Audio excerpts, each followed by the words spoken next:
Number 1. Big celebratory group numbers. If you have a large group of people gathered together to celebrate something or simply show their happiness or excitement, then a pop or verse-chorus song structure can be very effective. Let's say you've got a group of people celebrating one of their favorite events of the year, a seafood feast on the beach. There's a character kind of leading the charge and giving gratitude, but everyone is feeling full and happy. Bam! You get "This was a real nice clam bake" from Carousel. Or what if everyone on stage is gathered together in a tavern and having a blast enjoying their drinks while the barmaid leads them in song? You might get papa, that's how it goes," like an Oliver. Or how about getting a room full of evangelicals to celebrate your fake testimonial as a distraction and delaying tactic? Sit down, you rockin' the boat, anyone? If you need a group of people to celebrate something all together, what better way than writing a verse-chorus structure with a catchy, easy-to-remember, and super singable refrain? Hey everyone, I'm Michael Ratty, aka Musical Theater Writer Guy. Musical Theater Writer Guy. That's me.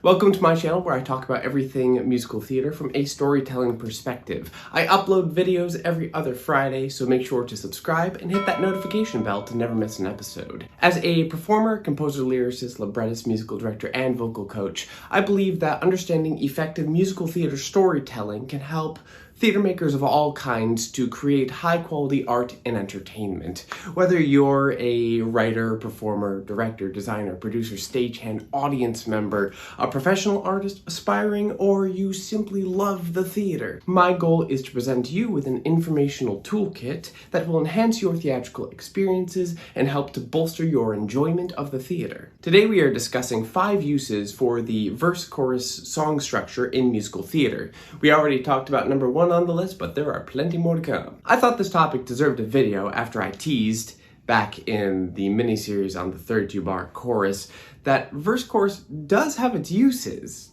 even if it's not the main musical theater writing structure. It's a structure that we're all familiar with since it's been used heavily since the mid-20th century onward in popular music. I mean, turn on the radio and 90% of what you hear will be verse-chorus structure. So what is this structure? Great question, whoever asked that.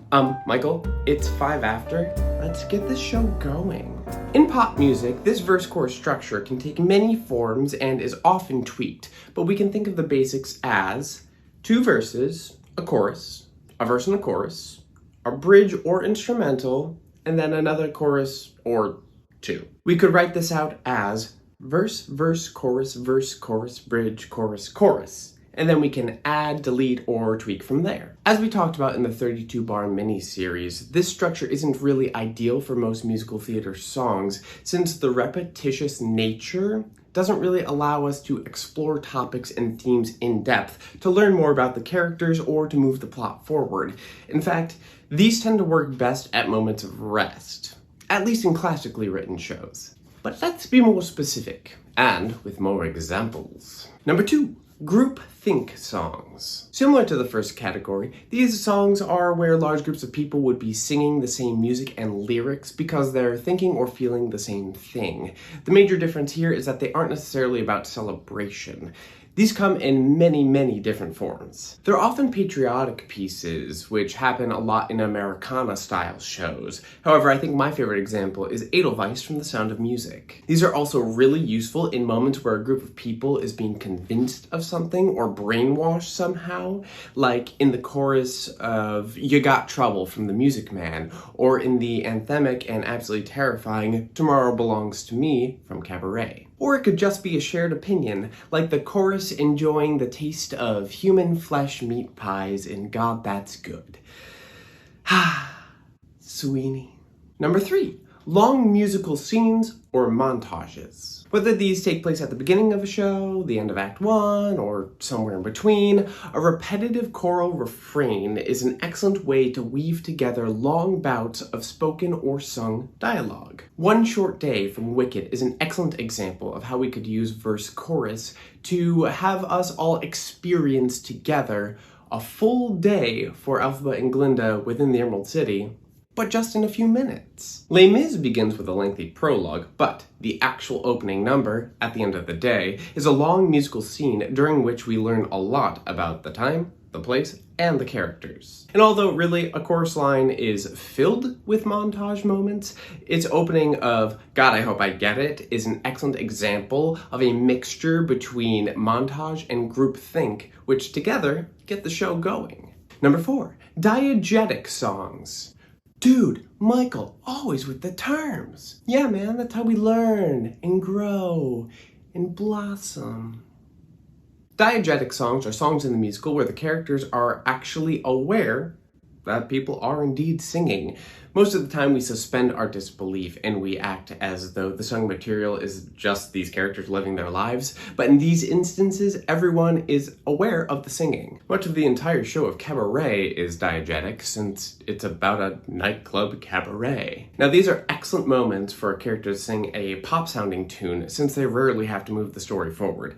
Think Never Enough from The Greatest Showman, or Bring On the Men from Jekyll and Hyde, or any of the pop recording tunes from Dreamgirls. Now, before I get to number 5, I am so excited to tell you all today that beginning this fall, I will be teaching and facilitating a brand new seminar class called Vocal Performance Level Up. Now, I want to let you all know that this class isn't for beginners or for people who are still learning the basics of their instrument. This class is for singers who already have a strong foundation and who are looking to make their vocal performances as healthy, captivating, and professional as possible. Now, this may mean that you're already working as a professional singer, but if you're not, and that's a goal of yours, then this class would also be for you. I'm looking to cultivate a group of dedicated and hardworking individuals who are ready to uplift themselves as well as the work of their peers. The first section of this class will run this fall over the course of 10 75-minute sessions. Since this is a seminar-style class where everybody will be expected to participate in both the performance and the feedback process, I will be capping the class size at 10.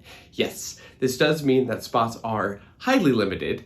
However, feedback is a foundational component of this class, and I want to make sure that everyone has a voice in the room. My main goal is to help you level up not just your technique and your ability to tell story through song, but also your ability to self-analyze your vocal needs through observation, as well as giving and receiving feedback. For this first round of the class, the price will be $425 for 10 sessions with this select group, which is less than $45 per 75-minute session. Alright, you may be wondering, why a class like this?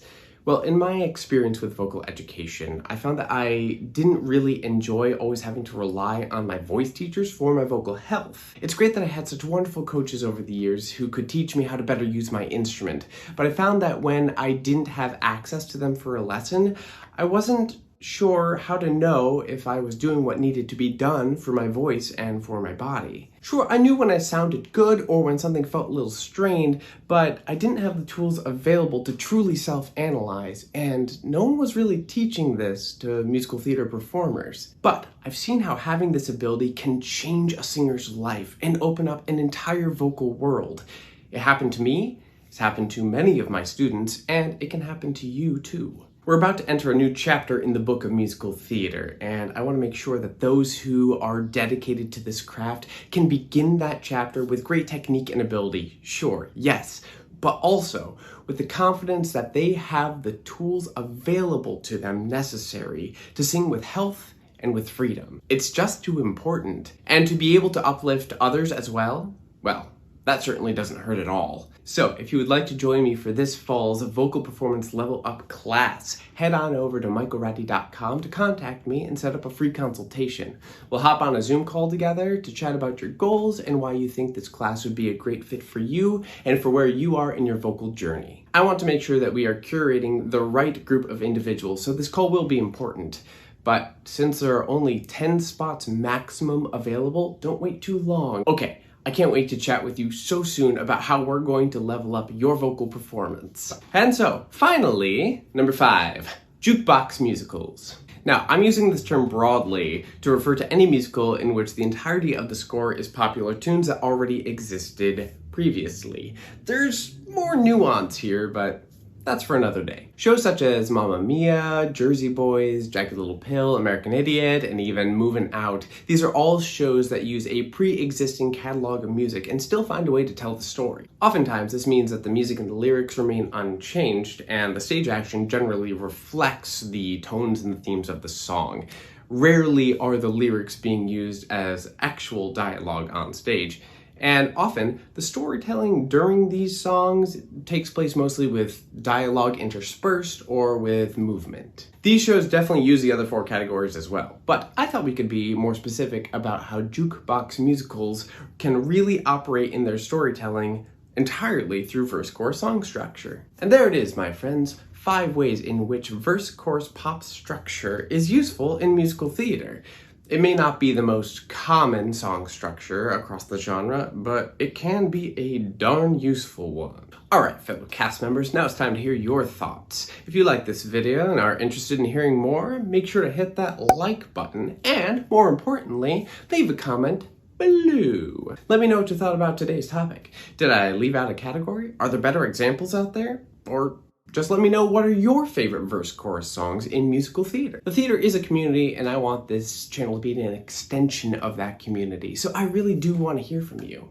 And if you'd like to join our Patreon community with more information and more access, you can click that link in the description below, knowing that I could not do all that I do without you and your support. The next episode will arrive in 2 weeks, but in the meantime, consider joining me for Vocal Performance Level Up, and you can check out some of my other episodes here. Thank you all for being here with me today, and I'll see you again soon. Cheers!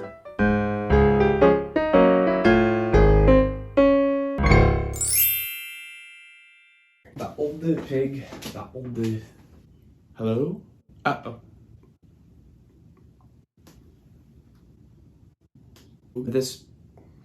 Join me for this. I don't know what's happening with my light, but it seems to be turning on and off. I don't know.